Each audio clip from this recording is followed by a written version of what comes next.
before the pilgrimage. By accepting the invitation, I was fighting against all my senses after growing up in the UK and only seeing a war-torn Iraq in the media. I'd never visited the Middle East, and my family's experience of the Middle East extends to Lebanese wine. I'm a photojournalist. I'd been working for 3 years. I accepted to walk Arbaeen as it was the most positive, peaceful story about a misunderstood religion in a country and region that had been historically reported negative. I couldn't help but question how as many as 25 million pilgrims walked to Karbala over the course of 40 days in mourning for a man who died 1400 years ago, and it wasn't worthy of global attention. And even now, Arbaeen is almost unreported in the West. And so there I was at Najaf airport with a team of Iranian and Iraqi filmmakers preparing to make a documentary on Arbaeen. For 3 weeks, we walked Arbaeen via the quiet pathways in Hilla, along the Euphrates River, and towards the heart of Karbala via what pilgrims fondly call the highway of love. I was moved by the compassion I personally encountered, and also between pilgrim to pilgrim, many of whom had flown from the US and Asia and UK.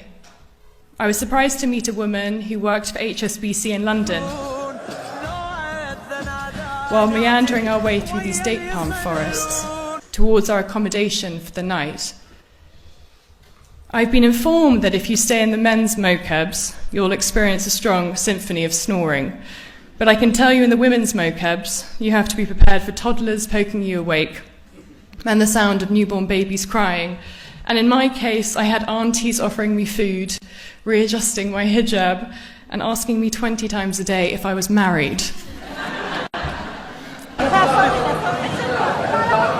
Everyone was there for the same reason, to pay respects to Imam Hussein. And yet we were all on different journeys.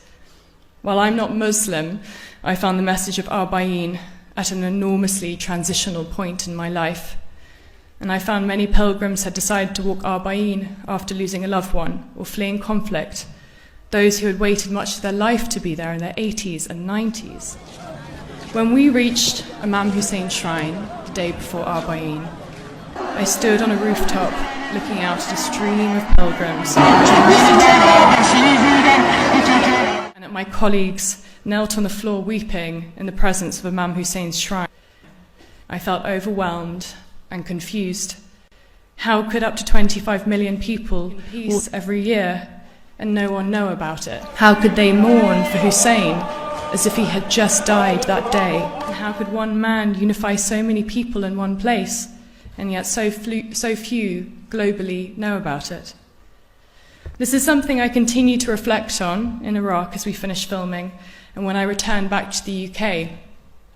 I spent 2018 deeply frustrated by the contrast between my experiences and what the British media spouted.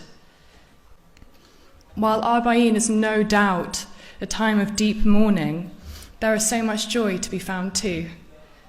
In the most sensitive and raw of times, we can, as people, be softer than ever, and that is certainly the case for Arbaeen. When the men at Heathrow Immigration asked me if I was safe, I told them, very simply, that the very reason they wanted to interview me was the very reason I had gone to Iraq, to show people it's not what they think it is.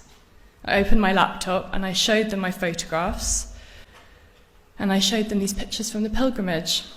They started to ask me about Shia Islam and what Iraq was like, and in that moment, 3 non-Muslim male police officers apologized for making the assumption that I was in danger simply because I'd been in Iraq. We must collectively stand up on the right side of history, up against injustice, just as Imam Hussein did 1400 years ago. There's no more important message in my life to share than this.